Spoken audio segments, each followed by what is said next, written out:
स्वागत और अभिनंदन आप सभी का द डिबेट में। मैं ब्रजेश मिश्रा हूं। उत्तर प्रदेश पुलिस बदनामी के भयंकर अंधकार में फंस चुकी है। ये एक ऐसी अंतहीन गुफा में उत्तर प्रदेश की पुलिस फंस चुकी है जहां उसके पास बदनामी के सिवा, कालिक के सिवा अब कुछ बचा नहीं है। विकास दुबे के घटनाक्रम ने जिस तरह से उत्तर प्रदेश पुलिस का घिनौना सच लोगों के सामने रखा है, उत्तर प्रदेश के सामने रखा है, इस देश के सामने रखा है, यूपी की पुलिसिंग व्यवस्था पर गंभीर प्रश्न चिन्ह खड़े हो गए हैं।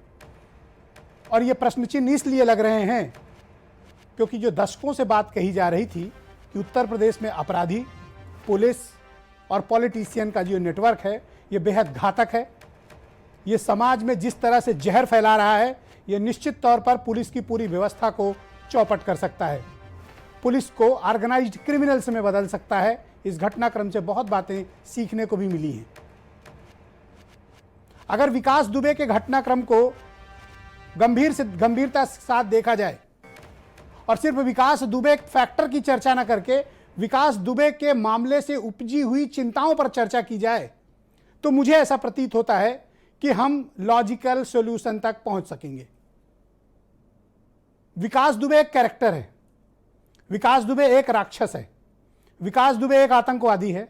उसके साथ वही सलूक होना चाहिए जो हमारे क्रिमिनल जस्टिस सिस्टम में ऐसे अपराधियों के लिए लिखा हुआ है। विकास दुबे वाले मामले में क्या हुआ, क्या हो रहा है, ये अपडेट्स आपको लगातार टेलीविजन चैनल्स, सोशल मीडिया पर देखने को मिल रहे हैं। मैं उस पर नहीं जाना चाहता, आपको सब पता है प्रतिक्षण क्या हो रहा है, कब कहां क्या मोड़ आ रहा है, कब कौन सी फाइल गायब हो जा रही है, कब किस पर क्या आरोप लग रहे हैं, सबसे आप वाकिफ हैं। विकास दुबे मामले से उपजी हुई चिंताओं पर चर्चा करना आज मेरा मुख्य विषय है। उत्तर प्रदेश पुलिस को आखिर हो क्या गया है और ये प्रॉब्लम क्यों आ रही है, हमें इस पर ध्यान देना चाहिए।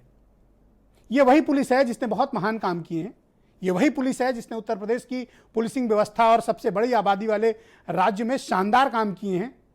ये पूरी दुनिया की किसी भी स्टेट की लार्जेस्ट पुलिस फोर्स है। लेकिन इसको हो क्या गया है, इसको इस हाल तक कैसे पहुंचा दिया गया,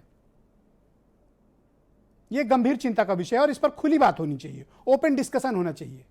जिस पुलिस पर 23 करोड़ आबादी की रक्षा करने, समाज को में शांति व्यवस्था स्थापित करने, प्रदेश में कानून व्यवस्था स्थापित करने के लिए जिम्मेदारी हो, उस पुलिस पर गंभीरतम आरोप लगना यह अपने आप में एक बड़ा क्रेडिबिलिटी का क्राइसिस है। प्रॉब्लम क्या है, प्रॉब्लम पर बात होनी चाहिए। एक्चुअली पिछले कुछ सालों से उत्तर प्रदेश के भीतर आप देख रहे होंगे दो तरह की पुलिसिंग हो रही है। एक cosmetic policing. What is cosmetic policing? Cosmetic policing उसे कहेंगे कि जिसमें ये वो लोग कराते हैं जिनको अपनी इमेज बिल्टअप करनी होती है, अपनी इमेज को बढ़िया बनाना होता है। उन पुलिस की लीडरशिप के लोगों को जिनके पास फील्ड का अनुभव ना हो और वो सिर्फ सुप्रीम लीडर के सामने या अपने सर्वोच्च नेता के सामने हर क्षण ये दिखाना चाहते हो कि नहीं पुलिस सड़क पर है, पुलिस ये काम कर रही है, पुलिस वो काम कर रही है। कुछ मैं उदाहरण के साथ आपके समक्ष रखना चाहता हूं। उत्तर प्रदेश में पुलिस का काम कॉस्मेटिक पुलिसिंग नहीं है, एक्चुअल पुलिसिंग पर काम करने के लिए पुलिस रखी गई है। यहां पुलिस से क्या काम कराया जाता है? 5 बजे वायरलेस होता है कि चलिए साहब सब लोग चालान काटिए, सब चालान काटने निकल जाते हैं। फिर 6 बजे सिनेमा हॉलों पे चलिए छापे डालिए, सब छापे चले जाते हैं। 7 बजे चलिए सारे होटल चेक करने, होटल चेक करने निकल जाते हैं। सिर्फ आंकड़ों का खेल होता है। फिर आ जाइए 11 से 12 बजे तक ट्विटर पे रहिए, अपने विभाग की उपलब्धियां बताइए। अरे पुलिस उपलब्धियां बताने के लिए थोड़ी ना है, वो तो पीआरओ का काम है, वो करेगा, उसको करने दीजिए। बड़े बड़े सेमिनार से आयोजित करना, सोशल मीडिया पर अपनी वीरता के संदेश देना, तरह तरह के आयोजन करना पुलिस से, ये सब कॉस्मेटिक पुलिसिंग में आता है, जो पुलिस का एक्चुअल काम नहीं है। आप इस पुलिस को 16 से 18 घंटे तक इन्हीं सब कॉस्मेटिक कामों में इंगेज रखते हैं, उसको क्रिमिनल इंटेलिजेंस पर काम ही नहीं करने देते हैं।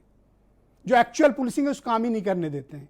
कोई कवड़ियों पे फूल बरसा रहा है, कोई किसी का पांव दबा रहा है, कोई फोटो खिंचवा रहा है समाज सेवियों के साथ, कोई फूल बांट रहा है, इन सब कामों में पुलिस को लगा दिया गया। तो ये पतन की शुरुआत हुई। एक्चुअल पुलिसिंग को क्या करना चाहिए? उसको अपराध पर काम करना चाहिए। अपराधियों पर वो कब नजर रखेगा, कब काम करेगा और कब वो अपराधियों पर लगाम लगाएगा और कब वो सही मुलजिम पकड़ के भेजेगा, इन दिनों 3 सालों से मुझे कहने में कोई गुरेज नहीं है, फर्जी इनकाउंटर की बाढ़ आ गई है। What is half encounter? ये हाफ इनकाउंटर क्या होता है? सभी अपराधियों के पैर में ही गोली क्यों लगती है? और आधे से अधिक उसमें जिसको गोली नहीं लगी, पेचकस उनको मार दिया गया और बताया गया कि ये गोली मुठभेड़ में घायल है। ये परंपरा कौन लोग हैं जो शुरू कराए हैं? This is actually cosmetic policing. Actual hardcore criminals को तो आप कुछ नहीं कर रहे हैं। फर्जी मुठभेड़ दिखाना, बैक डेट में इनाम घोषित करा लेना, फिर तमगे पाना, मेडल्स पाना, राजा की शाबाशी पाना, अपने लीडरशिप से वाहवाही लेना और अच्छी पोस्टिंग लेना। बदले में आपने पुलिस को कहां पहुंचा दिया? तो जो काम आप करते हैं वही काम आपका मातहत करने लगा। अब किस बात का दर्द हो रहा है? जो आप करते थे वो अब नीचे होने लगा। तो पुलिस जब अपना काम नहीं करेगी, पुलिस एक पॉलिटिकल पार्टी जैसा व्यवहार करने लगेगी, तो अंजाम भी यही होगा। जिस तरह के भ्रष्टाचार के भयानक आरोप, जिस तरह के मिली भगत के आरोप विकास दुबे केस में लगे हैं, यह स्तब्ध करता है, यह चौंकाता है, यह बताता है कि क्रिमिनल्स और पुलिस के बीच का नेक्सस कितना मजबूत है। मैं पूछना चाहता हूं कि उस व्यक्ति के खिलाफ कार्रवाई क्यों नहीं हुई जब सीओ बिल्लौर ने रिपोर्ट दी थी, देवेंद्र मिश्रा ने, कि विकास दुबे और एसएचओ चौबेपुर का क्रिमिनल नेक्सस है, आपराधिक गठजोड़ है और किसी भी दिन बड़ी वारदात हो सकती है। 14 मार्च का यह पत्र, आखिर कार्रवाई क्यों नहीं की गई? पूछा जाना चाहिए कार्रवाई क्यों नहीं की गई। क्या फाइनेंशियल रिलेशन है इन लोगों के? प्रश्न तमाम खड़े होते हैं। लगातार आप देखिए इन दिनों तो पॉलिटिशियंस के नाम सामने आ रहे हैं कि कौन कौन है जो विकास दुबे को बचा रहा था। और एक अपराधी का दुस्साहस देखिए कि उसने 8 पुलिस वालों की हत्या कर दी, सीओ का पैर काट लिया कुल्हाड़ी से, सारे वेपन्स लूट लिए। क्या किया पुलिस ने? क्या कार्रवाई की आपने? एक भी विधि सम्मत कार्रवाई हुई तो बताइए। किसी का घर गिरा देना कोई कार्रवाई नहीं होती, ये परसेप्शन हो सकता है, ये इलीगल काम है। 2 गलत चीजों से एक सही चीज नहीं की जा सकती है। वो भी गलत था, ये भी गलत है। तो मसला इस बात का है कि पुलिस को अपना काम करने क्यों नहीं दिया जा रहा? पुलिस के भीतर की जो ब्लैक शीप्स हैं उनको आइडेंटिफाई क्यों नहीं किया जा रहा है? पुलिस रिफॉर्म के बड़े बड़े दावे किए गए, बड़े बड़े आयोग गठित हुए, बहुत रिपोर्ट्स आई, पर हर सरकारों में नष्ट हो गई। जो भी पार्टी सत्ता में रही हो, जो भी, सभी को मौका मिला है, सबने पुलिस को अपने पर्सनल दरोगा की तरह इस्तेमाल किया है। किसी रिजीम के लिए कोई नेता अपराधी हो जाता है, वही नेता दूसरे रिजीम के लिए मिनिस्टर बन जाता है। यह इसी उत्तर प्रदेश में हो सकता है। आज जो अपराधी हैं, कल को वो नेता हो बन जाएंगे, मिनिस्टर बन जाएंगे, विधायक बन जाएंगे। दूसरी पार्टी आएगी, वो जेल में नजर आएंगे। ऐसा क्यों हो रहा है? पुलिस को अपराधियों का गुलाम बनाया जा रहा है। पुलिस भी उस सिस्टम को एंजॉय करने लगी है।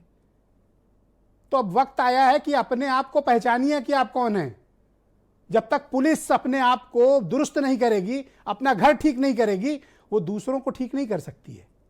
और ये कॉस्मेटिक पुलिसिंग आपको नष्ट कर देगी, पूरी उत्तर प्रदेश पुलिस को नष्ट कर देगी। मैं पूछना चाहता हूं कि बताया जाए कि बदन सिंह बद्दो को फरार कराने में किन लोगों का हाथ था? आज तक उस अपराधी की परछाई तक कोई नहीं पा पाया।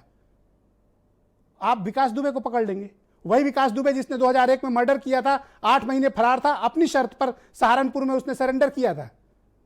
वो विकास दुबे कैसे बचा रहा? ऐसे 50 उदाहरण उत्तर प्रदेश में पड़े हुए हैं जहां अपराधियों का पुलिस के साथ नेक्सस है, नेताओं के साथ नेक्सस है, ट्रांसफर पोस्टिंग कराई जाती है। आधे से ज्यादा पुलिस वाले क्रिमिनल्स हो गए हैं, अपराधियों जैसा सोचते हैं, अपने दोस्तों के फोन टेप करते हैं, आपस में रिश्ते इतने खराब हैं, एक दूसरे की जांच करते हैं, एक दूसरे के बारे में अभी आईपीएस अफसरों का क्या क्या पाप सामने आया आपके समक्ष है। बहनों भाइयों, संभल जाइए। उत्तर प्रदेश की पुलिस वर्टिकली कोलैप्स्ड हो रही है और ये कोलैप्स्ड उसको पुलिस की अपनी लीडरशिप कर रही है, अपनी गुटबाजी कर रही है। पॉलिटिशियन और अपराधी तो बैठे ही हैं आपको इस्तेमाल करने के लिए। समझ जाइए, क्योंकि उत्तर प्रदेश की पुलिस स्वयं खतरे में है। मैं ये बात खुली चुनौती के तौर पर कह रहा हूं। कुछ बयान सुनिए, फिर डिबेट को आगे बढ़ाएंगे। सिवली थाना और चौबेपुर थाना, ये दोनों उसके साथ पूरे हर काम में संलिप्त है। वो तो देखिए शातिर अपराधी है, 20 साल का उसका इतिहास है। जिस पार्टी की सरकार रही उसने उस पार्टी का झंडा लगाया। ये बिल्कुल फर्जी है और वो बहुत दुर्दांत अपराधी है। किस तरीके से उन्होंने मार्च के महीने में पूरी जानकारी पुलिस के वरिष्ठ अधिकारियों को दी है और ये बताया है कि गंभीर घटना उनके साथ घटित हो सकती है। मुझे ये लगता है कि जितने भी सारे एविडेंस जो हम लोग खोज निकाले हैं ये बिल्कुल सही है और इस पर सीबीआई के साथ मजिस्ट्रेट जांच पूरी अच्छी तरीके से होनी चाहिए। आरोपों की जो गंभीरता मीडिया के माध्यम से देखने को मिल रही है, इसको हम लोग वेरीफाई करके जो भी उचित कार्रवाई होगी वो करी जाएगी। संदिग्ध होने के कारण 3 पुलिस कर्मचारियों को सस्पेंड किया गया है। योगी सरकार कह रही थी कि हमने पूरी सूची बना ली है जितने भी अपराधी हैं, और उनकी सूची में विकास दुबे का नाम क्यों नहीं था? थाने के टॉप 10 में विकास दुबे का नाम नहीं है, जिले के टॉप 10 में विकास दुबे का नाम नहीं है। सीओ बिल्लौर के ऑफिस, एसपी रूरल के ऑफिस एवं एसएसपी की कॉन्फिडेंशियल एवं जो क्लरिकल ऑफिस जिसमें जो दंड बाबू के ऑफिस, सब में चेक कराया गया है। इनमें से रिसीविंग एवं डिस्पैच रजिस्टर, इन दोनों में ना तो इस चिट्ठी के संबंध में कोई उल्लेख है, ना तो 14 तारीख को एसओ के खिलाफ कोई अन्य रिपोर्ट रिसीव हुआ है। इस संबंध में कोई उल्लेख नहीं है, ना कोई इस संबंध में कोई फाइल यहाँ पे पाए गए हैं। फिर भी इस संबंध में और भी गहराई से हम जांच कर रहे हैं कि इस चिट्ठी का जो जेन्युइनिटी के संबंध में हम लोग और जांच कर रहे हैं। जो भी तथ्य सामने आएगा उसके आधार पर कार्रवाई की जाएगी। मुझे अच्छे से याद है कि जो सब कुछ काम बिहार में पहले होता था, अब अचानक इधर 7-8 सालों में उत्तर प्रदेश में शुरू हो गया है। बिहार ने तो उससे मुक्ति पाली, लेकिन उत्तर प्रदेश उसी दलदल में फंसता जा रहा है और ये गंभीर संकट का मसला है। मेरे साथ आज की डिबेट में विक्रम सिंह जी हैं, पूर्व डीजीपी हैं, AK जैन साहब हैं, पूर्व डीजीपी मेरे साथ इस कार्यक्रम में हैं, नवीन श्रीवास्तव जी उत्तर प्रदेश में भारतीय जनता पार्टी के स्पोक्स पर्सन, और जूही सिंह जी समाजवादी पार्टी की स्पोक्स पर्सन हैं, और इस देश के क्राइम के मामलों के सबसे बड़े विशेषज्ञ पत्रकार दीपक शर्मा जी मुझे दिल्ली से ज्वाइन कर रहे हैं, और वीरेंद्र सिंह जी हमारे स्टेट हेड। बहुत बहुत स्वागत, धन्यवाद आप सभी का। विक्रम सिंह जी, इस कार्यक्रम की शुरुआत मैं आपसे करना चाहता हूँ। ये जिस तरह से उत्तर प्रदेश पुलिस का दिनों दिन पतन हो रहा है और जिस तरह से प्रकरण सामने आ रहे हैं, ये बहुत चिंतित करते हैं। मैं विकास दुबे पर चर्चा करने से के बजाय आप सबसे ये समझना चाहता हूँ, और चर्चा इस विषय पे होनी चाहिए कि समाज के भले के लिए, समाज की बेहतरी के लिए, और समाज में ये विकास दुबे प्रकरण को लेकर उठी हुई चिंता और उत्तर प्रदेश पुलिस की साख पर सवाल है। हम कहां पर चूक कर रहे हैं?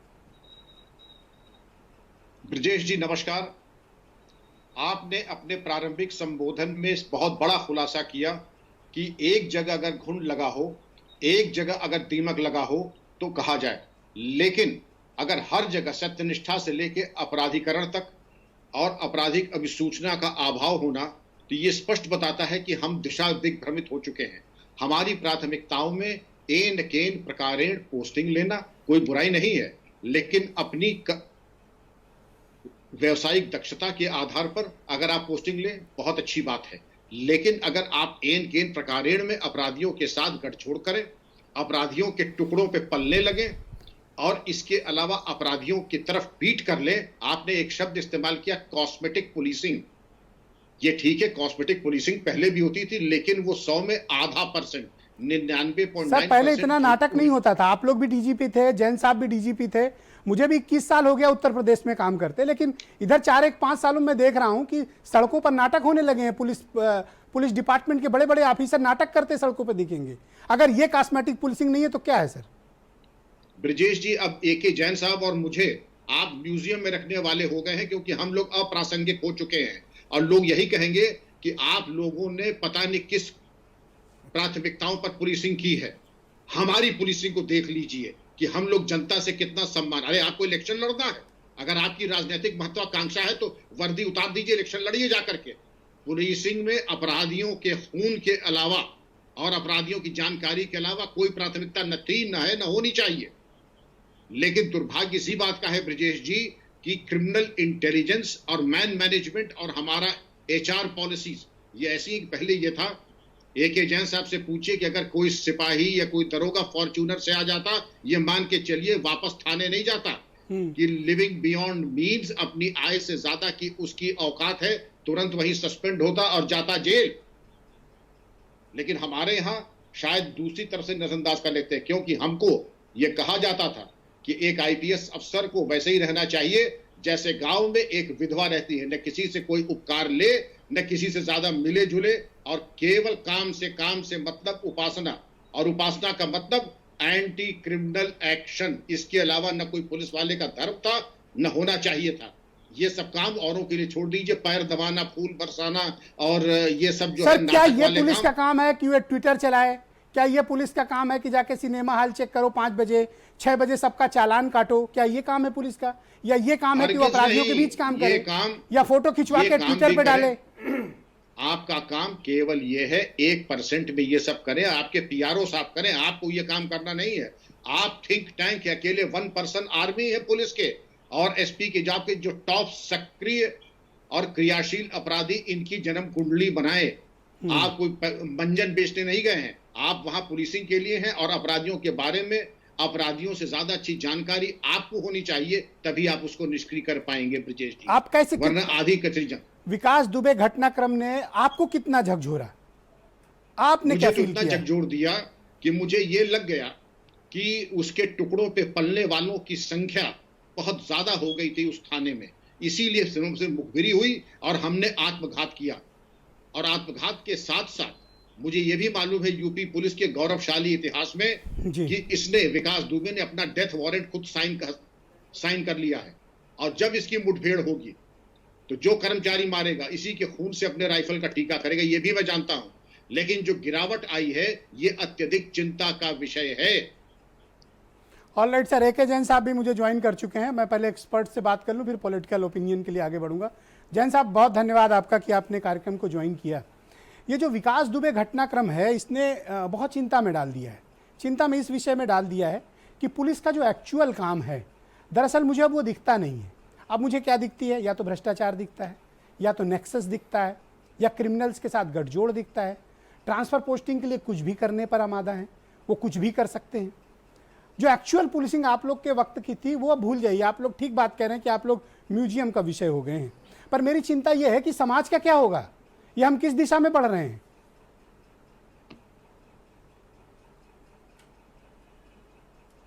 देखिए, जो बातें आपने कही और आदरणीय डीजी साहब ने कही, उसमें कोई किसी तरह की कोई संदेह ही नहीं है। जो एक बेसिक पुलिसिंग पहले होती थी, हम लोगों को बताया जा, सिपाही जो है वो वापसी में गश्त से सब इंस्पेक्टर बीट इन्फॉर्मेशन लिखाता था। बीट इन्फॉर्मेशन की जांच होती थी और उस पर निरोधात्मक कार्रवाई होती थी। हर एनसीआर जो लिखी जाती थी, अहस्तक्षेपीय रिपोर्ट, उस पर 24 घंटे के अंदर अंदर उसके पुष्ट के ऊपर पीछे पलट के लिखा जाता था कि कौन सब इंस्पेक्टर जांच करेगा। आज की तारीख में एनसीआर रजिस्टर की जानकारी बहुत से लोगों को नहीं होगी। अगर बेसिक पुलिसिंग पे आप छोड़ देंगे और जैसा आपने कहा कॉस्मेटिक पुलिसिंग करने लगेंगे, आप मीडिया में अपने को ग्लोरीफाई करेंगे, आप न्यूज़ पोर्टल्स को आप प्रमोट करेंगे और अपनी वाहिवाही कराएंगे, तो ना तो आपकी कोई इज्जत पुलिस फोर्स में होगी, ना पब्लिक में होगी। वर्दी के खौफ की वजह से हो सकता है कोई ना बोले। मुझे बड़ी हैरानी होती है, मैं तो कभी रहा नहीं कानपुर जोन में, कि ये विकास दुबे जैसा अपराधी ये ना टॉप 10 में, ना किसी में, ना कभी इसके यहाँ दबिश पड़े। और मुझे बताया गया कि जब जब इसके घर दबिश गई तब तब पुलिस वहां से पिट कर लौटी। ये तो नाकारा पुलिस बल है, बिका हुआ पुलिस बल है। चाहे वो आप जातिगत आधार पे कहते हैं काम कर रहा है, बिके हुए कर्मचारी हैं, उसकी मुखबिरी कर रहे हैं, अपने ही अधिकारियों और कर्मचारियों को मरवा रहे हैं। आपके हाथ उनके खून से रंगे हुए हैं। जो भी इसमें मुखबिरी जिन्होंने की है उनके खिलाफ हत्या के मुकदमे दर्ज होने चाहिए। बड़ी संख्या में ऐसे कर्मचारियों के ट्रांसफर किए जाने चाहिए जो कि नोएडा में, गाजियाबाद में, आगरा में, लखनऊ में, कानपुर में, इन सब में जमे हुए हैं। सर अफसोस की बात यह है, sorry to interrupt you, transfers posting, sorry to interrupt you sir, लेकिन जो भी पॉलिटिकल पार्टी की सरकार रही हो सर, 21-22 सालों में मैंने भी देखा है, आप लोगों ने भी महसूस किया है, हर political party Uttar Pradesh police का अपनी सुविधानुसार इस्तेमाल करती है। तो पुलिस भी भ्रष्टाचारियों और अपराधियों के साथ अपनी सुविधानुसार काम करती है। आज नतीजा विकास दुबे जैसी घटनाएं, नतीजा 8 लोग मारे गए, 8 जवान शहीद हुए, आपका एक क्षेत्राधिकारी शहीद बिल्कुल। हुआ। आगे इससे भी बड़ी बिल्कुल। घटना हो सकती है। बिल्कुल हो सकती है। और मैं तो ये कहता हूं, मैंने कई चैनल्स पे कहा कि जो सुप्रीम कोर्ट का प्रकाश सिंह केस में जजमेंट है, आप उसना नैतिक साहस डेवलप करिए, आप उसको पुलिस को इंडिपेंडेंस दीजिए जिस प्रकार जुडिशरी को इंडिपेंडेंस है। आज आप कल हाई कोर्ट्स को, सारे डिस्ट्रिक्ट कोर्ट्स को नेताओं के अंडर में कर दें तो क्या जजमेंट्स आएंगे, आप उसकी कल्पना भी नहीं कर सकते हैं जी। आप पुलिस को इंडिपेंडेंट करिए।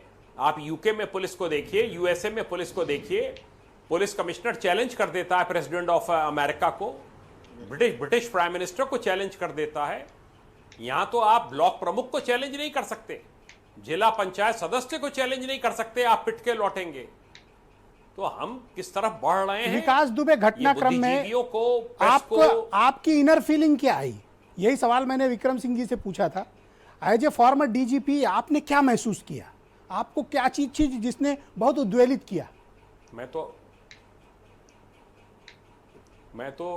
मुझे तो विश्वास ही नहीं हो रहा है।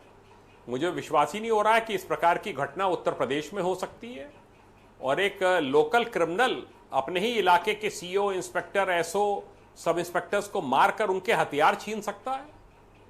ये इतना बड़ा भस्मासुर बना कैसे? किसके भरोसे ये इसमें इतना कॉन्फिडेंस डेवलप हुआ? कौन ऐसे भ्रष्ट पुलिस अधिकारी और राजनेता हैं जिन्होंने इसके मन से डर बिल्कुल निकाल दिया और कहा कि आप बिल्कुल निश्चिंत होकर काम करिए?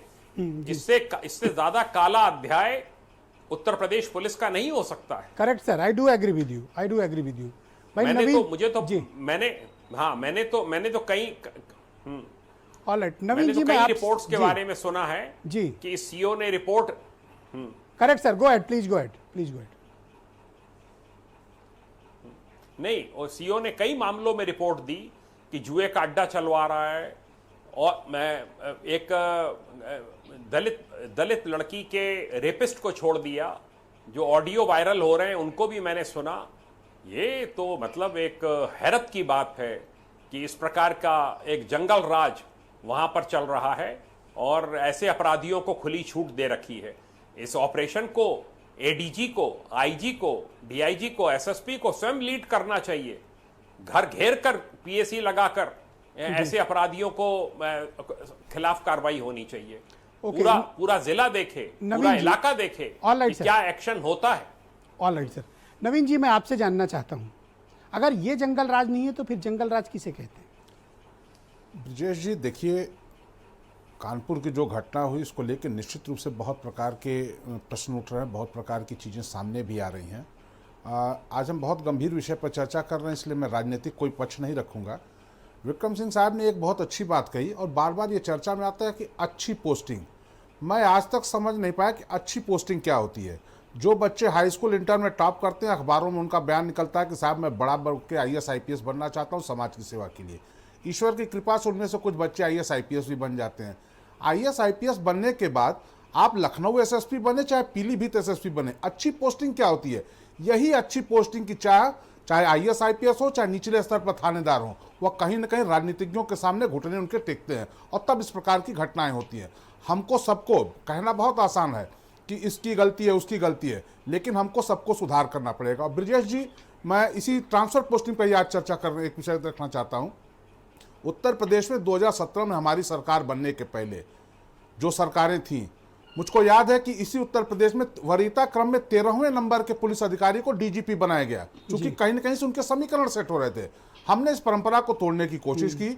जो योग्यतम अधिकारी है, वरीयता क्रम में वरिष्ठ हैं, उनको बना के इंटरप्ट करना चाहता हूं। हमने एक मैसेज देने की कोशिश की कि हम करना चाहता हूं ट्रांसफर पोस्टिंग में हम इंटरप्ट यू जी। आपने कहा कि उन्होंने 13वें नंबर वाले को बना दिया जी। आपने जिनको बनाया उनके पास पता है फील्ड का कोई अनुभव नहीं है? जिनको आपने DGP बनाया, 2 जिले सिर्फ किए हैं और आधी रेंज के DIG रहे हैं, बाकी सब काम उन्होंने दफ्तरी किया है, उनके पास फील्ड का कोई अनुभव नहीं है। ब्रजेश जी, ये कौन सी मेरिट है भाई? ब्रजेश जी, ये कोई मेरिट नहीं होती है। दोनों बड़े पुलिस अधिकारी बैठे हुए हैं, ये कोई मेरिट नहीं होती है। मेरिट नहीं होती है। आप 15 जिलों में 15 जिले में SP रहे हैं तो आप DGP बन जाएंगे वरिष्ठ। नहीं ब्रजेश जी, जंप क्यों कर रहे हो? आप सुन तो लो पहले भैया, मैं क्वेश्चन तो आ जाने दो मेरा। जी बोलिए। मैं कह रहा हूं कि ये सब यही तो मेरिट होती है DGP बने। कमांडर कौन बनता है? ब्रजेश जी, जो लड़ाका हो, ब्रजेश जी ठीक है, जो फाइटर हो, जो वॉरियर हो। ये आप एक तकनीकी पहलू करें, लेकिन इन्हीं सब के आधार पर क्या आप वरीयता क्रम में 13वें नंबर के अधिकारी को मुखिया नहीं तो बना आप देंगे? उसको भी नहीं बना देंगे जिसके पास अनुभव नहीं है। ऐसा नहीं कर सकते। ये अगर इस प्रकार के आप दोनों बड़े पुलिस अधिकारी बैठे पूछे, अरे मैं तो ओपन कह रहा हूं, मैं कोई छिप से थोड़ी कह रहा हूं ना, मैं पर्दे की आड़ से मैं एक्सपर्ट हूं। ओके, अभी पूछ उनसे लेंगे ना, पूछ लीजिए कि क्या इस प्रकार का बिल्कुल कुछ क्राइटेरिया है क्या कि जिसके पास 10 जिले की पुलिस कप्तानी होगी पहले डीजीपी बनेगा? अच्छा, आप पूछिए इस जरा। पर बाद में चर्चा कर लेना, पहले मुझे बताओ विकास दुबे कहाँ है? विकास दुबे जहां भी है, जैसा हमारे पुलिस साहबान ने कहा कि अपने डेथ वारंट पर उसने दस्तखत कर दी है। निश्चित रूप से ब्रजेश जी, उसने जो ये घटना की है, यह जो राजनेताओं का, पुलिस अधिकारियों का और भ्रष्टाचार का एक जो तंत्र है। मैं एक चीज़ और ब्रजेश जी कहना चाहूँगा, दोनों बड़े अधिकारी हैं और हमारे बहुत सारे विपक्ष और दीपक शर्मा जी भी हैं। देखिए, उत्तर प्रदेश में 2017 में जब हमारी सरकार बनी, हमने सदन में एक बिल लिया यूपी कोका, जिसकी 2 प्राथमिक चीजें थी कि इस प्रकार के संगठित अपराधियों के खिलाफ फास्ट ट्रैक कोर्ट में ट्रायल, और दूसरा जो सबसे प्रमुख था कि इन्होंने अपने अपराध के जगत के दम पर जो आर्थिक साम्राज्य खड़ा कर लिया उसको तोड़ना। उसको नहीं तोड़े बिना हम सफल नहीं। विकास दुबे पे कितना यूपी कोका लगाया है? सुन लीजिए जरा, तो यूपी कोका को उत्तर प्रदेश के कितने लोगों पे लगा? विधान परिषद में समाजवादी पार्टी का बहुमत उन्होंने टर्न डाउन करा दिया। आज वो हमसे बात से लगा देते, गैंगस्टर लगा देते, बिल्कुल गैंगस्टर लगाया। 2017 में जब गिरफ्तार हुआ उसके ऊपर गैंगस्टर, गुंडा एक्ट भी लगाया, गैंगस्टर भी लगाया। आप देख लीजिए, आगे कोई कार्रवाई नहीं की आपने उस पर? जी नहीं, पैरवी भी किया। 1.5 साल वो जेल में रहा, लेकिन दुर्भाग्य कोर्ट की अवमानना होगी। मैं कहूंगा कि जिसके ऊपर 60 से अधिक मुकदमे हैं, जिसके उम्र कैद की सजा हुई है, उसकी जमानत कैसे हो गई? यह भी एक गंभीर विषय है ब्रजेश जी, इस पर भी हमें कभी चर्चा करनी चाहिए। लेकिन यूपी कोका आपने तो ये वादा किया था और ना, ब्रजेश एक सेकंड सुन तो लीजिए, आज आपसे सवाल बनते हैं। जी निश्चित रूप से जवाब। आप 2017 में जब आए थे तो आपने नारा दिया था, न गुंडा राज न भ्रष्टाचार, अब की बार फलाने सरकार, यही बोले थे ना आप? जी ठीक, भ्रष्टाचार है ये भी दिख रहा है, IAS IPS की पोस्टिंग में भ्रष्टाचार है, इसकी आप खुद जांच करा रहे हैं, मैं तो कर नहीं रहा हूं, आप खुद जांच करा रहे हैं। अपराध का स्तर क्या है? मैं 21 साल हो गया मुझे जर्नलिज्म करते, और मेरे साथ 2 फार्मर DGP हैं, दोनों 38 साल नौकरी किए हैं। जब बीहड़ में कभी डाकू हुआ करते थे या नक्सलाइट्स का प्रॉब्लम्स थी, तभी इस तरह के पुलिस पर अटैक होते थे। कभी किसी क्रिमिनल ने अटैक करके इतने पुलिस के जवानों को उत्तर प्रदेश में शहीद नहीं किया। अगर मैं गलत हूं तो बता दीजिए। नहीं, निश्चित रूप से ब्रजेश जी, मैं आपकी बात से सहमत हूं। उत्तर प्रदेश पुलिस का इकबाल ऐसा था कि बड़े बड़े अपराधी भी यह जान करके कि पुलिस उनके यहाँ दबिश मारने आ रही है, वो घर छोड़ के या क्षेत्र छोड़ के भाग जाते थे। यह घटना निश्चित रूप से हम सबके लिए बहुत आश्चर्यजनक, विस्मयकारी है। और इस पर ओके, जूही सिंह जी, ऑलराइट, जूही सिंह जी बहुत स्वागत आपका। मैं आपसे जानना चाहता हूं कि उत्तर प्रदेश की कानून व्यवस्था, विकास दुबे का मसला और विकास दुबे के मसले से उपजी हुई समाज की चिंताएं, आपका क्या पक्ष है?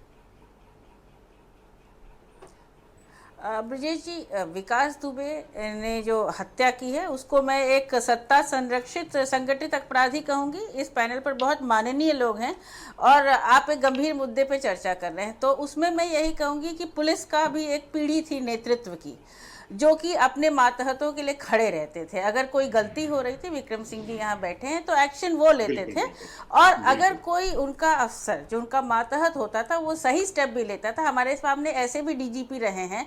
अभी AK जैन साहब ने कहा कि ब्लॉक प्रमुख को कुछ नहीं कह सकते, तो मैं माफ़ी चाहती हूँ, लेकिन ऐसे भी DGP, ऐसे भी SSP रहे हैं जिन्हें मुख्यमंत्री को जवाब दिया है, और ऐसे भी मुख्यमंत्री हैं जिन्होंने उस जवाब को सुना है और स्वीकारा है। एक स्पेसिफिक टेन्योर होता है IPS ऑफिसर का, बहुत माननीय होते हैं। हमारे परिवार में अगर हम करें तो एक एनकाउंटर हुआ था, गोंडा में हुआ था, और उसमें भी हमने DGP का व्यवहार देखा था। आज आपका नेतृत्व कहाँ है? विकास दुबे की घटना हुई है, अभी भी हम 2017 के पहले कहाँ थे, ये राजनीतिक रूप से डिस्कस हो रहा है। और यदि हम जो जांच कर रहा है या जो जांच के लिए जिम्मेदार अफसर है उसको हम देख रहे हैं, तो जो आप कह रहे हैं एक प्रायोजित सोशल मीडिया, एक परसेप्शन बनाया जा रहा है, तो ये समय परसेप्शन और इमेज मेकिंग का नहीं है, शायद एक्शन का है।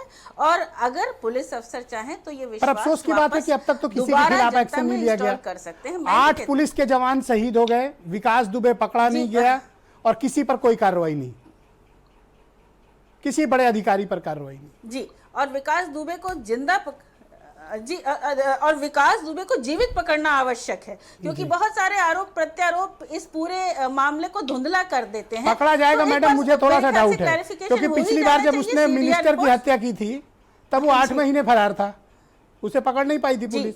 अपनी शर्तों पर उसने सरेंडर किया था। अब इस बार वो 8 पुलिस वालों को मार के गया है तो 8 महीने में तो नहीं आएगा ना, टाइम लगेगा। ओके, मैं दीपक शर्मा जी भी मुझे ज्वाइन कर चुके हैं, 2000 इस देश के बेहतरीन क्राइम के मामलों में पत्रकारों में से एक हैं और उनका बड़ा सम्मान है। अंडरवर्ल्ड की रिपोर्टिंग में भी दीपक जी बहुत ही शानदार रिपोर्टिंग के लिए जाने जाते हैं। दीपक जी, बहुत स्वागत आपका। आप तो उत्तर प्रदेश के ही रहने वाले हैं और लंबे समय से आप उत्तर प्रदेश पुलिस को ऑब्जर्व भी कर रहे हैं। विकास दुबे की घटनाक्रम ने आपको किस तरह से झकझोरा और आपके मन में क्या ख्याल आता है? जिस तरह से अपराधी, पुलिस, पॉलिटिशियंस, इंडस्ट्रियलिस्ट, इसमें इंडस्ट्रियलिस्ट छूट रहा है, उसको भी मैं ऐड कर रहा हूं, इंडस्ट्रियलिस्ट, इनका एक नेक्सस है और ये नेक्सस इतना दुस्साहसी हो गया है कि इनको 8-8, 9-9 पुलिस वालों को मार देने में भी इन्हें कोई परहेज नहीं। ये मतलब ये मानसिकता आई कैसे? ये दुस्साहस आया कहां से?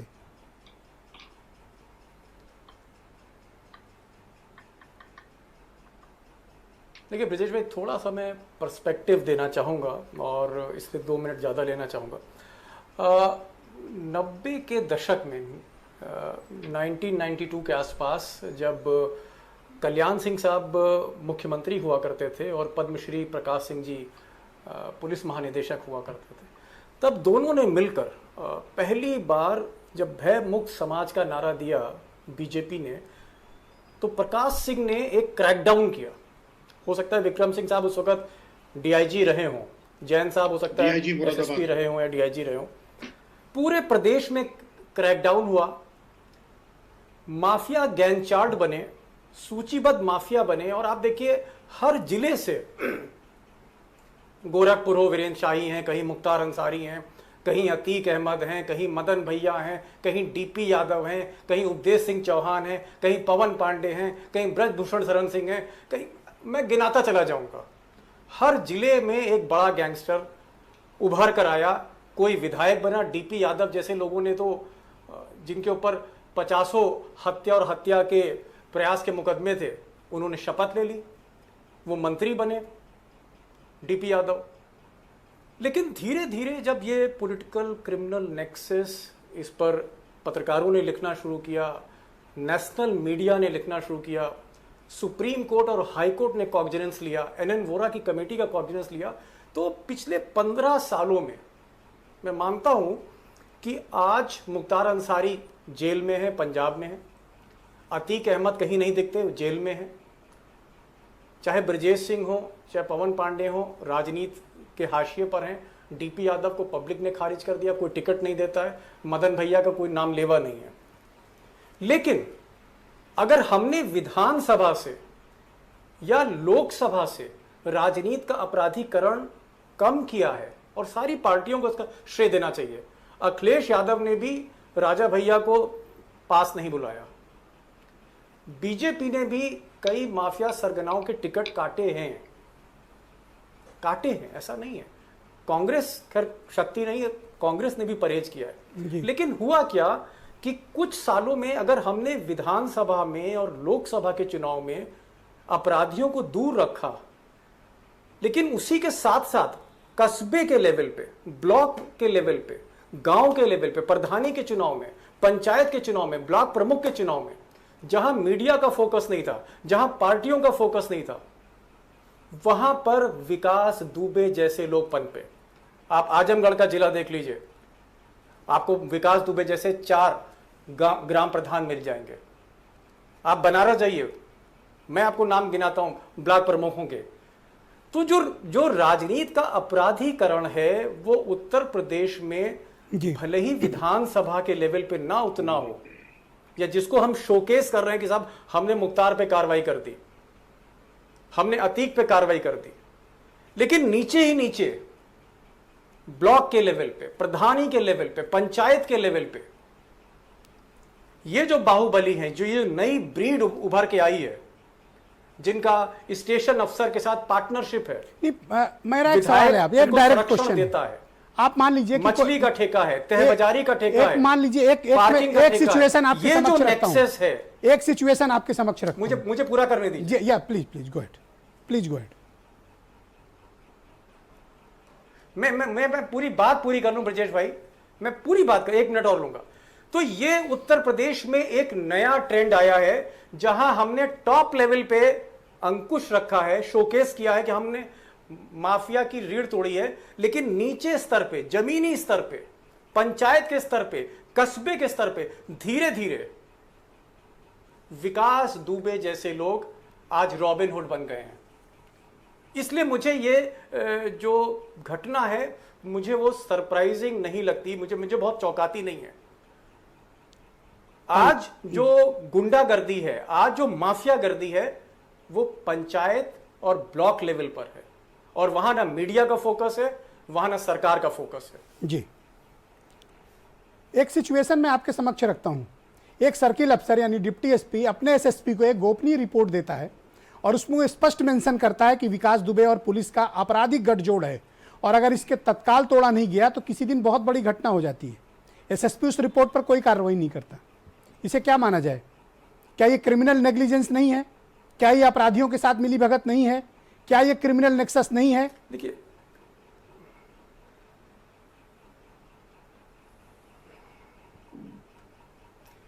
मैं वही ब्रिजेश भाई कहना चाह रहा हूं कि आज से 15 साल पहले दारुल शफा में अपराधी पनपते थे, बसते थे और हजरतगंज थाने में आके बैठते थे। उनकी गाड़ियां 5 कालिदास मार्ग पे जाया करती थी।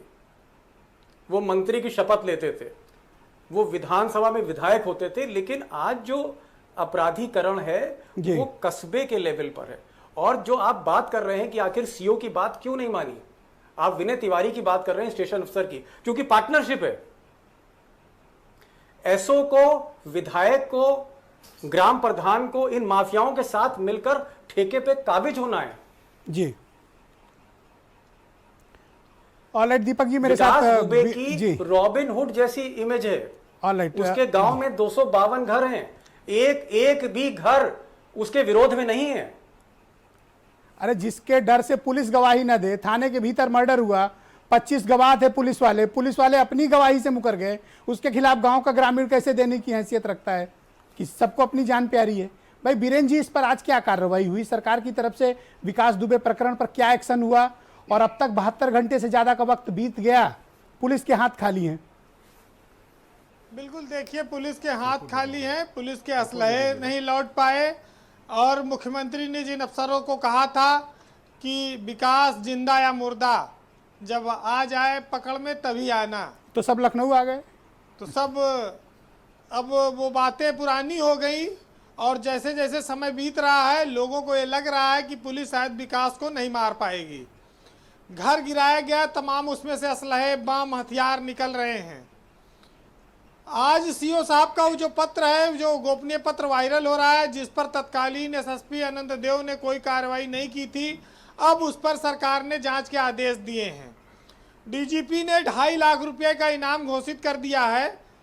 और ये सब चीज़ें जब हुई, जब हमारे 8 जवान और 8 पुलिस के अधिकारी और कर्मचारी मार दिए गए। बहुत देर से आंखें खुली हैं, और किसी राज्य में या उत्तर प्रदेश में जब कभी विक्रम सिंह साहब या इनसे पहले के डीजीपी हुआ करते रहे होंगे, तब शायद कभी सुनने में आया हो। फूलन देवी का एक मामला आता था, कभी बड़े बड़े बिहड़ों में जो डाकू हुआ करते थे, हमारे पुलिसकर्मी कभी इस तरह से मारे नहीं गए थे। ये अपने आप में दिल दहला देने वाली और भाजपा सरकार के लिए एक चुनौती की वारदात है। लेकिन ब्रजेश जी, ये मामला और गंभीर क्यों हुआ? देवेंद्र मिश्रा सीओ का पैर उसने क्यों काटा? गोली मार चुका था, मार देता, 10, 20, 50 गोली मार सकता था, पैर क्यों काटा? बताते ये हैं कि जो ये मुकदमा अपराध संख्या चौबेपुर में 65/2020 ये लिखा गया, इसमें से धारा 386 ये हटाई गई, थाना अध्यक्ष के कहने पे हटाई गई, और विवेचक ने सीओ के सामने उस रिपोर्ट में ये बात की पुष्टि है। तो क्या एसएसपी अपने एडिशनल एसपी और सीओ की बातों को अनसुना करते हैं? वैसे करते हैं, चूंकि एसएसपी और थाना अध्यक्ष सीधे लेन देन करते हैं। मतलब ये पतन की पराकाष्ठा है कि एक धारा हट गई तो नाराज अपराधी ने सीओ का पैर काट लिया।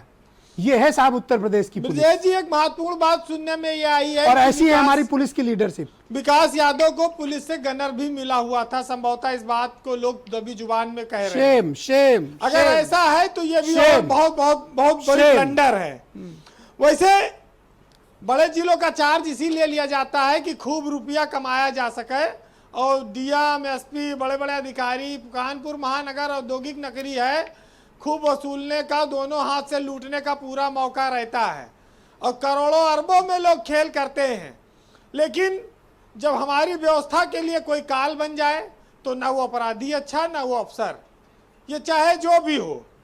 लेकिन सबसे बड़ी समस्या ये ब्रजेश जी, हम लोग उस युग में आ गए हैं जहां आप किसी को कहिए इस पूरे देश में कि क्या तुम भ्रष्टाचारी हो, भ्रष्टाचार कर रहे हो, तो वो इससे इनकार नहीं करता, वो मुस्कुराता और पूछता है, उल्टे खुद पूछता है कि क्या तुम नहीं करते हो। अब भ्रष्टाचार पर तो कोई सुनवाई नहीं होती जी। सबसे बड़ी बात यह है जी, कंक्लूड करें वीरेंद्र जी। देखिए, हम लोग ऐसे समाज में जी रहे हैं जहां पर ईमान जिसका जिंदा है उसको कहा जाता है ईमानदार है, बाकी सब बेईमान है। लेकिन चौबेपुर की पुलिस अगर बिकी हुई थी और अपराधी इस तरह से मिलकर उत्तर प्रदेश में नेक्सस चला रहे हैं, तो ये जो टॉप 10 की लिस्ट बनती है, ये जो अपराधियों के इनाम घोषित होते हैं, ये सब कहाँ छुपा हुआ? 2 साल तक अनंत देव एसएसपी रहे, क्या वो इसी दिन के लिए इंतजार में थे, विकास दुबे को पाले हुए थे कि वो 8 पुलिसकर्मियों की हत्या कर दे, तब वो चर्चा में आए? और क्या उनको इस बात का एहसास नहीं था? ये बहुत बड़ी बुरी विचित्र स्थिति है और पूरे सिरे से इसको खंगालने की जरूरत है जी। कानपुर वैसे अच्छे अफसरों के हाथों में है अब, तो अब देखना होगा। लेकिन जो बेईमानी और भ्रष्टाचार से अधिकारी साम्राज्य कायम कर रहे हैं, बीजेपी सरकार में उम्मीद थी कि भ्रष्टाचार पर 0 टॉलरेंस होगा और गुंडा राज पर। लेकिन एक आपको उदाहरण देता हूं, पशुपालन घोटाले में 2 आईपीएस का नाम आया, आईएएस का नाम आया, 2-2, 3-3, लेकिन किसी पे अब तक कोई कार्रवाई नहीं हुई। तो ये कैसे भ्रष्टाचार के खिलाफ? अरे आईपीएस के घोटाले का, आईपीएस की पोस्टिंग के घपले के मामले आया, कोई एक्शन नहीं। आईएएस अफसरों की ट्रांसफर पोस्टिंग में घोटाला हुआ, पैसे लिए गए, किसी बड़े के खिलाफ कार्रवाई नहीं, कोई कार्रवाई कहाँ बड़ी किसी तो की? अब 8 पुलिस के जवान मार दिए गए, हमारे सिपाही और सीओ मार दिए गए, किसी पर कोई कार्रवाई नहीं, किसी पे इनको कार्रवाई इंसाफ मिलेगा कि नहीं मिलेगा, ये एक बहुत बड़ा सवाल है। जी वीरेंद्र जी। जी, जो भ्रष्टाचार कर रहे हैं जी, उनके लिए एक साहित्यकार ने लिखा है कि माता पिता ने पढ़ा लिखा कर तुमको अफसर बना दिया, आज देखकर लगता है कि सबसे बड़ा गुनाह किया। रिश्वत लेने से अच्छा था भिक्षा लेकर जी लेते और मुंह खोल कर मांगे पैसे, बेहतर होता तुम होठ सी लेते। और दुआ प्रार्थना भक्ति पूजा सब बेकार है अगर तुम्हारे दहन में हर जगह भ्रष्टाचार है। बहुत बहुत शुक्रिया वीरेंद्र जी, बहुत बहुत धन्यवाद आपका। मैं वापस रुख करूंगा विक्रम सिंह साहब का। विक्रम सिंह जी, मैं आपसे समझना चाहता हूं कि इस पूरे घटनाक्रम में विकास दुबे के कई आईपीएस अफसर, कई additional SP, CO, inspector, SHO, दरोगा, सिपाही, इन सबका एक नेक्सस था जो विकास दुबे जैसे अपराधियों के लगातार संपर्क में था। इन्फॉर्मेशन पहले लीक की गई क्योंकि वहाँ जेसीबी का खड़ा होना, 30-35 शूटर का उसके घर पर मौजूद होना और पुलिस पर योजनाबद्ध तरीके से हमला करना। इस तरह का दुस्साहस पहले कभी हुआ है क्या उत्तर प्रदेश पुलिस में, या अपराधियों ने कभी किया था क्या? और अपराधी को इसको क्या विकास दुबे को पहले से इन्फॉर्मेशन लग गई थी और उसने भागने के बजाय पुलिस से लड़ने का विकल्प क्यों चुना? ये मैं आज तक नहीं समझ पाया इस बात को।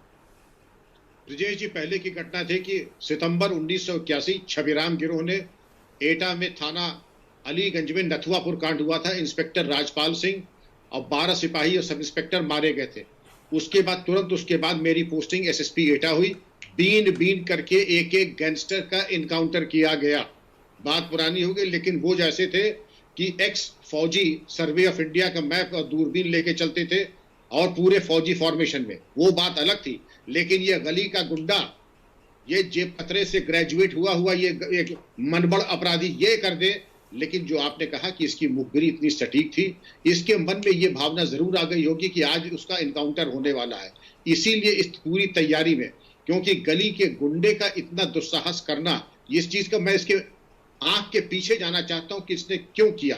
इस पूरी जो तैयारी की, बिजली भी कटवाई, जो आप भूल गए बताना कि इसने बिजली भी कटवाई, लेकिन एम्बुश करके पुलिस कर्मियों की हत्या करना, ये इसके पहले भी जो इसकी मनोवृत्ति थी, थाने में घुस करके राज्य मंत्री स्तर के व्यक्ति की हत्या करना, तो ये मनबड़ और ये बहुत ही इस तरीके का उसके पास तो ये भी विकल्प था विक्रम सिंह जी की सूचना मिल गई थी, वो भाग जाता। तो उसने भागने के बजाय पुलिस कर्मियों को मार डालने का विकल्प क्यों चुना?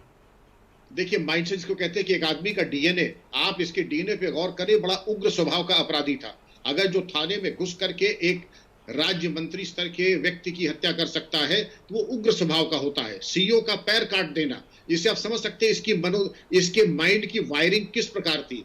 तभी मैं कह रहा हूं, इनका भविष्य मुझे साफ दिख रहा है, बड़ा अंधकारमय है।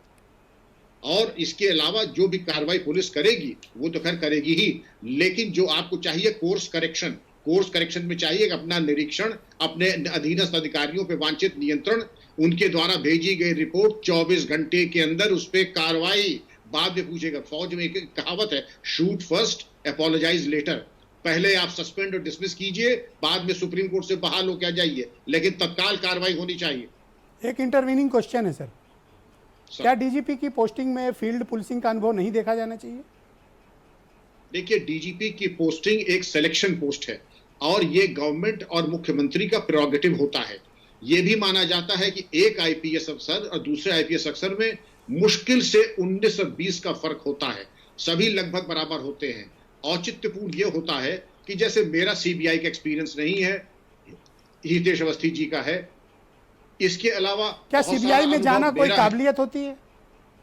जरूर काबिलियत होती है, उसमें इन्वेस्टिगेटिंग स्किल्स, दूसरे सत्यनिष्ठा का एक रिकॉर्ड होना चाहिए, ईमानदारी का एक छवि होनी चाहिए, तभी आदमी सीबीआई में रिजेक्शन 50% है।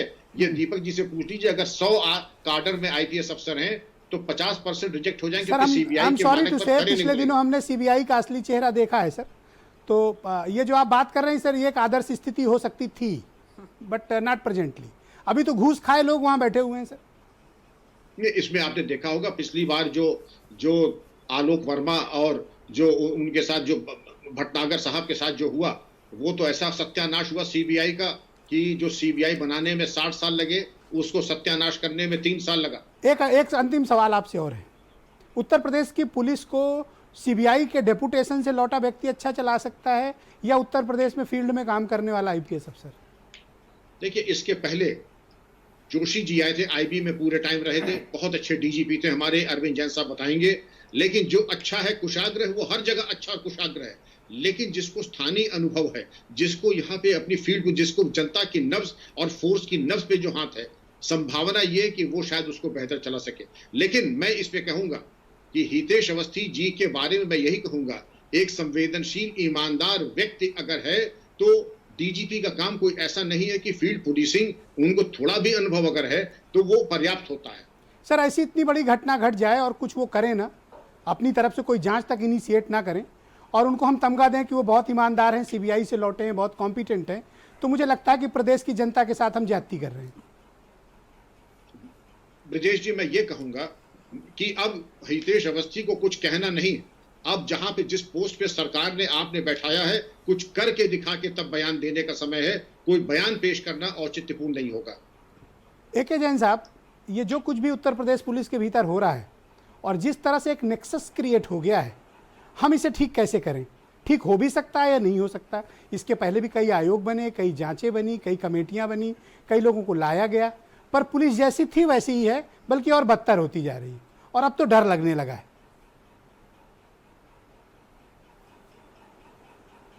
देखिए, मैंने पहले भी ये बात कही थी कि बेसिक पुलिसिंग की तरफ हमको लौटना पड़ेगा। जो हमारी बीट व्यवस्था थी, हमारी रात्रि गश्त थी, चौराहों पर पुलिस की व्यवस्था थी, इलाके के छोटे से छोटे गुंडे की सूची रहती थी, उनके यहाँ दबिशें पड़ती थी, जो सीधा जिसका न्यायालय से संबंध हो जाता था और वो माला पहन के बाहर निकलता था जमानत पर, उसके पीछे उसी दिन से एसपी सिटी, सीओ, एसएचओ सब पड़ जाते थे। वो जान बचा के भागता था। ये सब खत्म हो गया है। आजकल अधिकारियों को ना क्रिमिनल्स के बारे में पता है, ना उनको कोई उसमें रुचि है। ऐसा कोई काम नहीं करना चाहते हैं जिससे कि 2-4 नेता नाराज हो जाएं। सबको खुश रहना चाहिए। मीडिया को मैनेज करना सीखना चाहिए और अधिकारियों को, ऊपर के अधिकारियों को, सर मैं थोड़ा कड़ा शब्द इस्तेमाल कर रहा हूँ, हो सकता है तमाम लोग मुझसे असहमत हों, लेकिन मैं ऐसे 20 निकम्मे आईपीएस अफसरों को जानता हूं जो बैठ के जीडी में एंट्री नहीं कर सकते, एक FIR कैसे लिखी जाती है उनको आता नहीं। उनको इतनी भी तमीज नहीं है।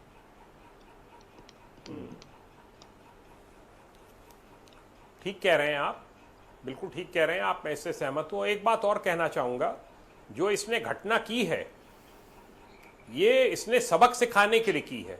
ये इसलिए इस डर से नहीं की है कि ये सीओ और एसओ इंस्पेक्टर आके मुझको मुठभेड़ में मार देंगे।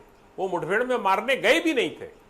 मुठभेड़ में मारने जब पुलिस जाती है तो वो अलग तरीके से जाती है।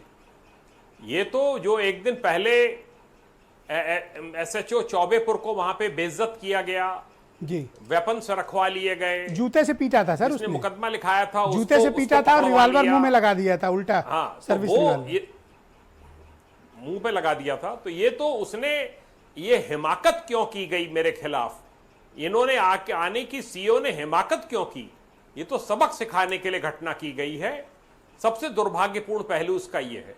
अन्यथा कोई भी माफिया घर पर नहीं बैठता है और जैसी सूचना मिलती है तुरंत फरार हो जाता है। जी जी। और नवीन श्रीवास्तव जी, मैं आपसे जानना चाहता हूं कि कोई कठोर कार्रवाई अब तक इस मामले में आपने क्यों नहीं की? विकास दुबे को पकड़ नहीं पाए, उसके गैंग आपके हाथ नहीं लगा, 2 लोग ही सिर्फ इनकाउंटर हुए, उनकी भी संलिप्तता थी या नहीं थी ये आगे की जांच में पता चलेगा। किसी बड़े अधिकारी पर कोई कार्रवाई नहीं और कोई बड़ी जांच के आदेश नहीं, क्यों? ब्रजेश जी देखिए, प्रथम दृष्टया जिस एसएचओ की जिन सिपाहियों की संलिप्तता सामने आई उनको निलंबित किया गया, उनके खिलाफ भी एसटीएफ हिरासत में लेकर पूछताछ कर रही है। आज जो सीओ साहब का पत्र वायरल हुआ उस पर भी पुलिस जांच कर रही है, एडीजी रैंक के अफसर कर रहे हैं। इन सारे बिंदुओं पर जहां पर भी यह है, देखिए घटना दुर्भाग्यपूर्ण बहुत बड़ी हुई है, वह जानबूझ के हुई है, लापरवाही से हुई है या किसी चूक से, इन सारे पहलुओं पर सरकार जांच कर रही है। पुलिस के खिलाफ जांच नहीं कर सकती। वैष्णवी मिश्रा ने सीबीआई जांच की मांग की है, डिप्टी एसपी की बेटी है। वो जो आप सीबीआई जांच क्यों नहीं कराना ब्रजेश जी, जो भी आवश्यक just recommend for CBI inquiry. Brajesh ji सुन लीजिए, अभी सच सामने आ जाएगा। और हितेश अवस्थी हैं ही, जो भी देखिए जो भी आवश्यकता होगी पुलिस की जांच, सीबीआई, वो सारी चीजें हम करेंगे। मैं एक चीज कहना चाहूंगा, अभी लगातार चर्चा हुई उत्तर प्रदेश पुलिस का मोराल कैसे गिरा, क्या हुआ। मैं विक्रम सिंह साहब को बताऊंगा, मेरे परिवार में मेरे ताऊ जी भी डीजीपी थे, विक्रम सिंह साहब के साथ काम किए होंगे श्री हरिमोहन 89 में। 2 घटनाएं मैं बताना चाहूंगा। आईजी गोरखपुर थे, गाजीपुर अपने घर आए एक पारिवारिक कार्यक्रम में, सरकारी गाड़ी से नहीं बस में खड़े होके वो गए। उन्होंने कहा कि मैं यहाँ अपने निजी काम से हूँ, इस तरह का स्टैंडर्ड सेट करना पड़ेगा। दूसरी एक घटना वो बताते थे, जब वो डीजीपी थे तो नारायण दत्त तिवारी जी मुख्यमंत्री थे और बताते थे कि एक बार एनेक्सी में नारायण दत्त तिवारी जी मिल गए तो ये नमस्ते करने के लिए रुक गए, तो उन्होंने कहा कि अरे भाई डीजी साहब कभी आते, आप क्यों नहीं हैं? तो जब पुलिस अधिकारी अपने राजनीतिक आगाओं के आगे पीछे घूमेंगे और अच्छे उदाहरण प्रस्तुत नहीं करेंगे तो निश्चित रूप से इस प्रकार की समस्या आएंगी। मैं आह्वान करूंगा कि चैरिटी बिगिंस होम, अच्छे काम की शुरुआत अपने घर से होनी चाहिए। कानून व्यवस्था बड़े अधिकारियों को जो आईएएस आईपीएस हैं उनको अपने में परिवर्तन लाना पड़ेगा, हम सबको लाना पड़ेगा। आपसे कानून व्यवस्था संभल नहीं रही है। कानून व्यवस्था क्यों नहीं संभल रही है? अभी दीपक मिश्रा जी ने बताया कि माफियाओं का किस लेवल पर चला गया, मछली का व्यवसाय विभिन्न प्रकार के। आप देखिए पिछले 1 हफ्ते में पूर्वांचल में मुख्तार अंसारी गिरोह के लोग जो मछली के व्यवसाय में पूरे पूर्वांचल में करते, उनकी गिरफ्तारी। राजन तिवारी को बीजेपी के यूपी ऑफिस में मैंने ज्वाइन कराया था। करोड़ों रुपए की राजन तिवारी कौन है? करोड़ों रुपए की उनकी संपत्ति जब्त की गई है। जो है आप दीपक जी की आड़ लेके बचिए मत। उनकी राजन तिवारी कमर तोड़ने के लिए हम लगातार काम कर रहे हैं ताकि उत्तर प्रदेश में जो अपने आर्थिक साम्राज्य के दम पर ये लोग अपना सिक्का चला रहे हैं वो टूट सके। ये तो या तो नारायण दत्त तिवारी की बात करेंगे या 80s की बात करेंगे या 2017 के पहले। हम वर्तमान की भी बात कर रहे हैं कि अपराधियों, देखिए भाई इतना थोड़ा सा शिष्टाचार होना चाहिए कि अगर मैंने सवाल जूही सिंह से किया है तो जूही सिंह को बोलने दीजिए। गिरफ्तारी छिप गई जो है। इतने शिष्टाचार होना चाहिए कि अगर मैंने सवाल जूही सिंह से किया है तो उनको जवाब देने दीजिए। जूही सिंह जी गो अहेड। जब ये बात कही जाती है कि कानून व्यवस्था पर संकट है, सवाल है, इस सच को स्वीकारते क्यों नहीं है? एक ही परिवार के 4 लोगों को काट डाला गया इलाहाबाद में काट डाला गया 4 लोगों को, एक ही परिवार को। कहीं सुना है आपने इस तरह की घटनाएं? काट डाला गया उनको। ब्रिजेश जी, दुखद है कि स्वीकार नहीं किया जा रहा है और दुखद है कि सबसे बड़ी जो ये हत्या हुई है हमारे खुफिया तंत्र का पूरा कोलैप्स है। हमें कुछ पता नहीं लगा, कह रहे हैं कि जांच हो रही है, जांच तो वही अधिकारी कर रहे हैं जो पहले भी वहाँ मौजूद थे। तो कहीं ना कहीं आपको ये आपकी नीयत पे प्रश्न उठता है। यदि ऐसा ही है कि आप जांच नहीं करना चाहते, आप विकास दुबे को जिंदा नहीं पकड़ना चाहते, तो जनता तो समझती है कि आप क्या कर रहे हैं। दूसरी बात, यहाँ ये पक्ष लिया गया उत्तर प्रदेश सरकार के लिए शायद ये सुविधाजनक होगा कि ये केस सीबीआई को दे दिया जाए और इनका झंझट छूट जाए। तो आपका क्या इन्वेस्टिगेशन हो रहा है, आप ये तो बताइए। आपने अभी तक, आपके अफसर थे, कोई भी अफसर हो, संवेदनशील हो, ईमानदार हो, उसका परसेप्शन बहुत अच्छा हो, जमीन पे वो क्या कर रहा है, जब सीबीआई के सबसे काबिल अफसर को इन्होंने डीजीपी बनाया हुआ है, तो अब क्यों सीबीआई को दे दें? जो सबसे काबिल अफसर हैं, 2G स्कैम हालांकि छूट गया था, वही जांच कर रहे थे। नहीं तो क्योंकि सर्टिफिकेट बट रहा है तो मैं पूछ ले रहा हूं सवाल। ब्रिजेश जी और दीपक जी जी आप मुझसे पूछ रहे हैं? नवीन जी नहीं, आप ही से पूछ रहा हूं मैम। 10 सेकंड कंप्लीट कर लें प्लीज। जी दीपक जी, मेरा आपसे सवाल है। ब्रिजेश जी मैडम प्लीज वेट। अभी तो madam please wait. Uttar Pradesh सरकार पे बड़े प्रश्न चिन्ह हैं और इनके अफसरों पे भी बड़े प्रश्न चिन्ह हैं। ये परसेप्शन वाली कि कौन ईमानदार है, कौन संवेदनशील है, किसका कितना एक्सपीरियंस है सीबीआई में, ये मैटर नहीं करता है कि आज के दिन विकास दुबे एक ऐसा केस है जिसमें पुलिस भी सम्मिलित है, क्रिमिनल्स भी सम्मिलित हैं, नेता भी सम्मिलित हैं, पुलिस डिपार्टमेंट शामिल है, इंडस्ट्रियलिस्ट भी सम्मिलित हैं। इससे ज़्यादा बेहतर कोई केस हो सकता है जिसकी इन्वेस्टिगेशन किसी दूसरी एजेंसी को दी जाए? पुलिस के खिलाफ नहीं जांच कर सकती। एक आईपीएस के खिलाफ कैसी जांच करता है हम देख रहे हैं। जो आईपीएस घूस कांड हुआ था उसमें क्या अंजाम हुआ उसका हम देख ही रहे हैं। क्या ये फिट केस है कि इसको इन्वेस्टिगेशन के लिए किसी दूसरी एजेंसी को दिया जाए?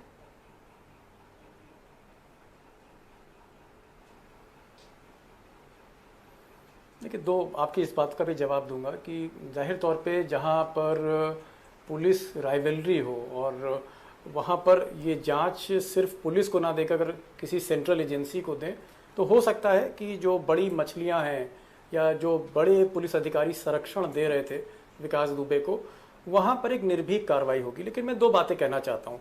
संगठित अपराध से, ऑर्गेनाइज क्राइम से आप प्रतीकात्मक लड़ाई नहीं लड़ सकते। आप सिंबॉलिक लड़ाई लड़ेंगे कि हमने मुख्तार अंसारी के ठेकों को, मुख्तार अंसारी के ठिकानों को हमने बुलडोजर से गिरा दिया है। तो ये जो प्रतीकात्मक लड़ाई, ये अखबार की सुर्खियों के लिए, ये किसी चैनल की हेडलाइन के लिए तो ठीक है, लेकिन इससे ग्राउंड सिचुएशन पर जो स्थिति है वो सुधरने वाली नहीं है। और एक अंतिम बात, होम सेक्रेटरी का काम है पॉलिसी बनाना और डीजी का काम है एक्शन लेना। अगर एक्शन होम डिपार्टमेंट के लेवल पे लिया जाए, और ये कॉस्मेटिक पुलिसिंग किसका काम है? ये किसका डिपार्टमेंट है? Deepak ji, policing DGP headquarter से नहीं होगी। पुलिसिंग, मैं वही कह रहा हूं, कॉस्मेटिक पुलिसिंग का मतलब यह है कि आप सिर्फ सुर्खियों के बटोरने के लिए आप कुछ ना कुछ प्रतीकात्मक कार्रवाई कर, हिंदी में इसको कहते हैं सौंदर्य पुलिस। लड़ाई है, खूबसूरत चेहरा, लड़ाई वर्दी ही लड़ेगी, खाकी वाला ही लड़ेगा। जी, मुझे लगता है कि कहीं ना कहीं नेतृत्व मुझे थोड़ा सा कमजोर दिखता है। पुलिस का जो इकबाल है वो कम हुआ है, ये हमें स्वीकार करना होगा। और इसके लिए हमको लगता है कि आपको पुलिस महानिदेशक को फिर से आपको वैसे ही सुदृढ़ करना पड़ेगा जो आज से 10 साल पहले, 15 साल पहले हमको दिखता था कि ओपी सिंह से ज्यादा ताकतवर डीजीपी कौन हुआ यूपी में? ओपी सिंह से ज्यादा ताकतवर कौन हुआ? और ये कॉस्मेटिक पुलिसिंग किसके जमाने में शुरू हुई? अभी क्या क्या सच बोलूं दीपक जी, कॉस्मेटिक पुलिसिंग किसने शुरू कराई जी? कौन इतना ताकतवर डीजीपी पिछले 20 सालों में हुआ कि सारे अधिकार उसी में सुरक्षित थे, सारे अधिकार उसी में समाहित थे? किस मुख्यमंत्री ने इतने ज्यादा अधिकार किसी एक डीजीपी को दिए थे कभी जो ओपी सिंह को मिले थे? उसके बाद भी अगर कोई रिजल्ट ना दे तो सवाल तो बनता है। नहीं, लेकिन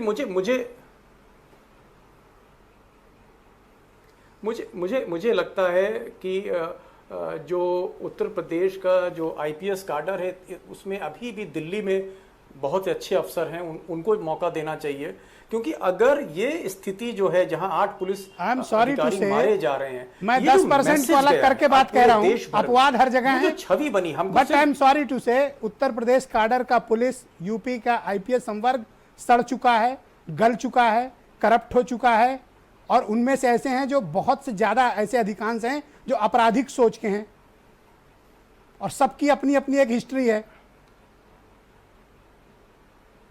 और सच ना हो तो आप इसकी जांच करा के देख लीजिए।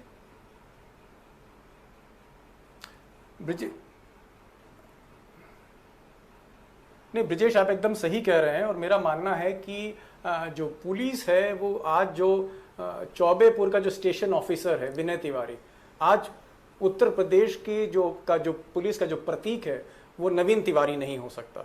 उत्तर प्रदेश में इस तरह के पुलिस वाले रहे हैं, विक्रम भाई बैठे हुए हैं, जैन साहब बैठे हुए हैं। सर वो तो खुद ही बेचारे कह रहे हैं कि हमें म्यूजियम में रखो। पुलिस रिकॉर्ड भाई दीपक भाई वो स्वयं कह रहे हैं कि हमें म्यूजियम में ले जाओ, वो स्वयं कह रहे हैं हमें म्यूजियम में ले जाओ, मैं थोड़ी ना कह रहा हूँ।